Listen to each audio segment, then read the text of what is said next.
Back on the 24th of February, the moon began a cycle of rising on one day and setting on the next. That's a multi-day event where the moon rises, say, on the afternoon of one day and sets before dawn on the next day. That means we have to do some different kinds of calculations for elapsed time. This instructional video will give you an idea of how to do that. Calculating multi-day events means calculating time spans that go across the midnight hour or go past 24 hours in one day. Now, generally, just to calculate time spans for an event that takes place in one day, such as sunrise and sunset, means find the start time, then find the end time, and then simply work through this calculation. End minus start is equal to elapsed time. The only wrinkle in all this is if we're looking at afternoon times, then what we need to do to make it easy is to convert afternoon times to military time by adding 12 hours or 1200 to the afternoon time when we've written it out. Ultimately, no matter what, whether it's a one-day event or a multi-day event, we always want to subtract the start time from the end time, and that'll give us the elapsed time. We also need to remember that borrowing 1 hour means borrowing 60 minutes. So we'll go through a couple of problems in just a second, but first let's take a look at military time. Military time is really just adding 12 hours to any time that comes after 12 noon. Strictly speaking, at 1 p.m. That's the first time where we'll encounter a number above 1200. Here you can see that midnight is the same as 00 hours. We run through a 24-hour clock, 24 hours in a day. 24th hour is 12 midnight. Basic idea, add 12 hours for a single day event to all the afternoon times. A multi-day event is different. A multi-day event really requires us to think about a clock that starts at midnight on the very first day at 000 and then ends at the end of 2 days, because usually we're only talking about an event that starts in day 1 and ends in day 2. Single day is 24 hours. First hour of day 2 is the 25th hour, and midnight of the second day is the 48th hour. So what we need to be able to do is, for the first day, stick with our original rule, add 12 hours to any afternoon times. But during day 2, we need to add 24 hours to all times. That's how 1 a.m. becomes 2500. So let's go ahead and do some calculations. Okay, first off, we're going to take a fairly easy one-day event. That's the amount of sunlight we had on February 24th. A couple reasons to do this is the subtraction will be very easy, and it's a one-day event. So, sun rose at 6:48 a.m. and it set at 5:55 p.m. Now, in order to do this easily, we need to convert all our afternoon times to military time. That's this, 5:55, so we will add 12 hours to that and get a new time we can use for calculating. It's regular old addition here. 55 plus 0 is 55. 5 plus 2 is 7. And 1, 1755. That's the new representation of our end time. So we'll just put that down here, 1755. And our start time is 6:48 a.m. We don't change that, and we can just write it right here. And now what we can do is subtraction. The nice thing about this example is we do not need to borrow. We don't need to borrow any numbers within from the hours to the minutes. And if we did do that, though, we would convert 1 hour to 60 minutes. Here, traditional ideas of borrowing tends from the tens, 110 from the tens column applies. So we're going to borrow here. This becomes a 4. This is 15. 15 minus 8 is 7. 4 minus 4 is 0. Put our colon. That's 7 minutes is the difference. And now 7 minus 6 is 1. And 10 minus 0 is 10. 11 hours and 7 minutes is the elapsed time. This was our end time. This was our start time. And there's our elapsed time. Very easy. Let's go ahead and do another one. Okay, now we have another one-day event, but in this case we're going to need to borrow in order to subtract. We have the sunlight on February 28th. Our sunrise was at 6:42 in the morning. Sunset was at exactly 6 p.m. Converting the afternoon time to military time by adding 12, we're going to get 1800. So that is the new expression of our end time, 1800 hours. We're now going to go ahead and subtract the start time of 6:42 from the end time of 1800. Now, we can see that we need to borrow. We need to borrow here from the tens column, but there's nothing in the tens column. So now we have to borrow 1 hour. Borrowing 1 hour means this will become a 7, but borrowing 1 hour means we're actually borrowing 60 minutes. So let's rewrite this properly so we can see what we're doing. We have 17 hours and 60 minutes because it used to be 18 hours. This is exactly the same, but now we've expressed 1 hour in minutes so that we can do some subtraction. And there's our original start time. Now within the minutes column, because these are minutes and these are hours over here, within minutes we can use our traditional form of borrowing. We're going to borrow 10 minutes here. That's a 5. This is 10. 10 minus 2 is 8. 5 minus 4 is 1. Now, because we borrowed properly and we marked it with the 7, 7 minus 6 is 1, and 1 minus 0 is 1.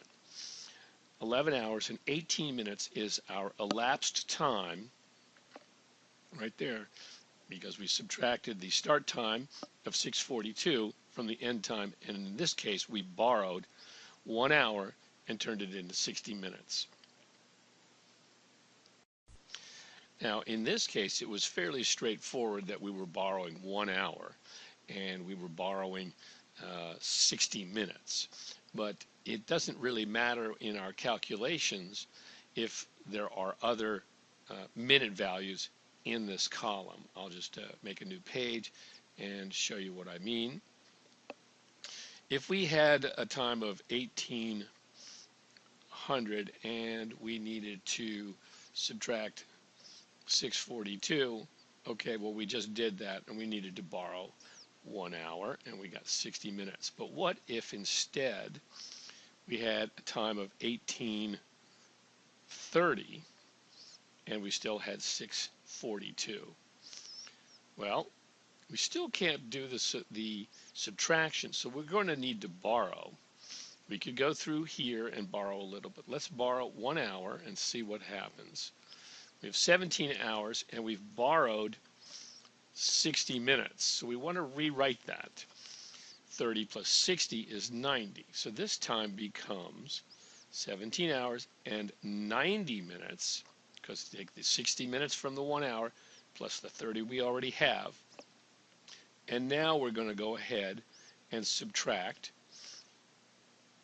in the same way as before. This is not what we would normally write if we were expressing a time, but this is a collection of minutes. So it's okay in this case where we're doing the subtraction in order to work it out. Now we'll do our straight ahead regular old math subtraction. We're going to borrow 10 minutes. 10 minus 2 is 8. 8 minus 4 is 4. 7 minus 6 is 1, and 1 minus nothing is 1.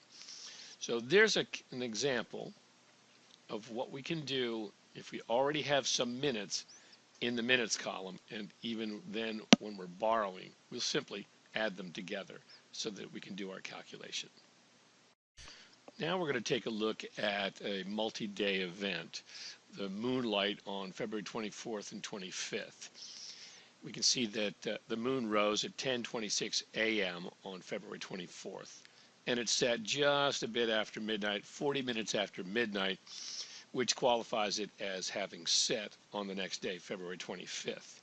Now, if this was just straight midnight, it would be an easy enough calculation.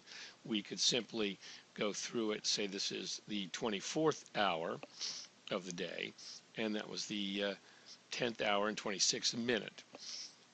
So let's take a look. What would that look like? If it was only one day, this would be midnight, so we would call that 2400 as our end time.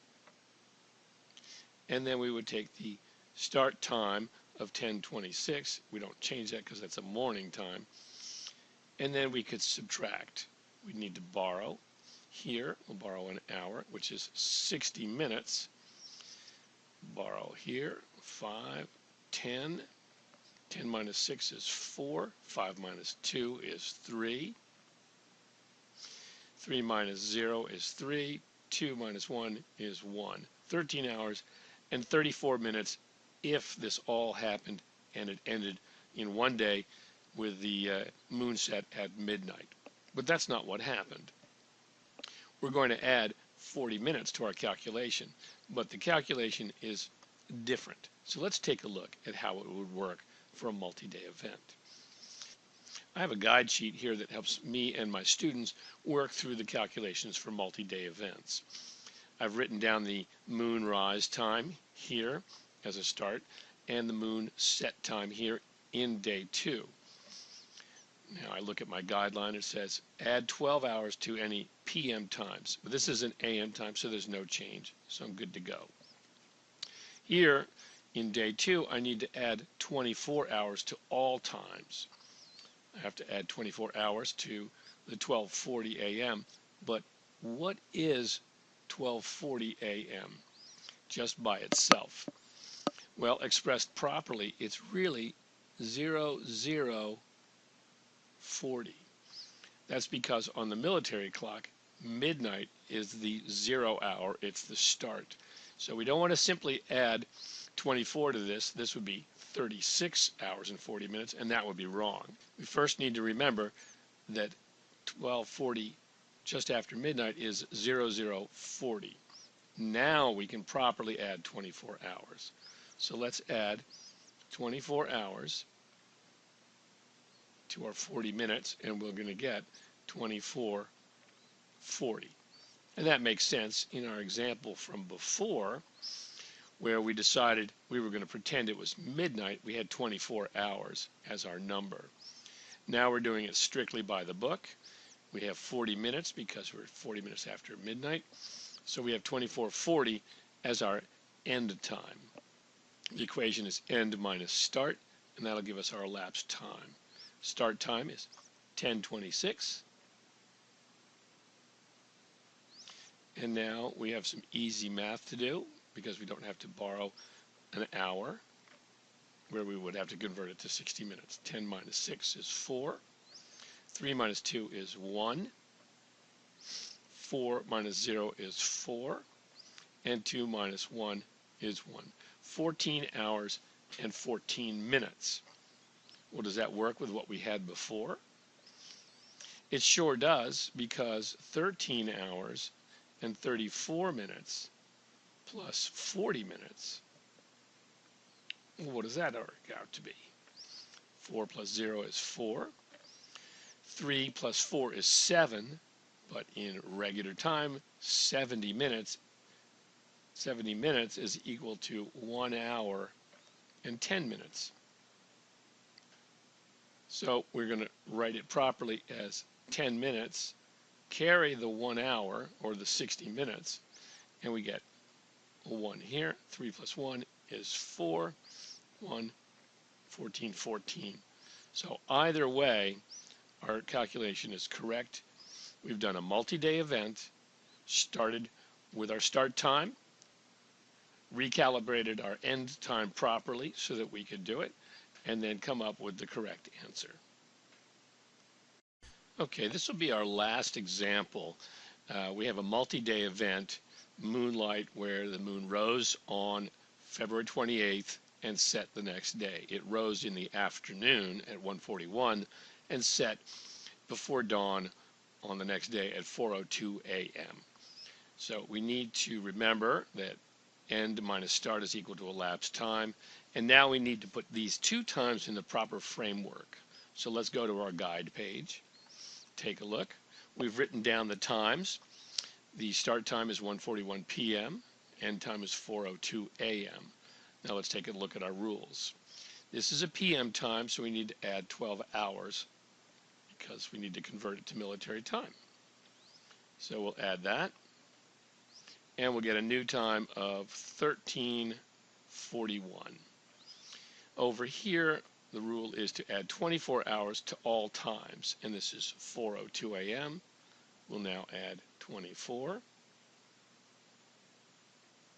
and we're going to get 02 minutes. 4 and 4 is 8, 28:02. This is our end time. Now we're in a position to go ahead with our calculation. End minus start is elapsed time. So let's put our start time below. And oh my goodness, we're going to have to borrow. But we know how to borrow, so that'll be easy. We could go ahead and do this, but I like to go ahead, borrow, and then distribute the time. So this becomes a 7. This is 62 minutes. 2 minus 1 is 1. 6 minus 4 is 2. 7 minus 3 is 4. And 2 minus 1 is 1. 14 hours and 21 minutes of elapsed time. What we did is we took our moon rise time, 1:41 p.m. Since it was a p.m., we converted it to military time, 13:41. We looked at our moon set time, 4:02 in the morning, added 24 hours properly, got 28:02, then simply did the time math by borrowing 1 hour, distributing the hour as 60 minutes, and then going through our calculation. And that should be it. Thank you very much for watching. Happy calculating.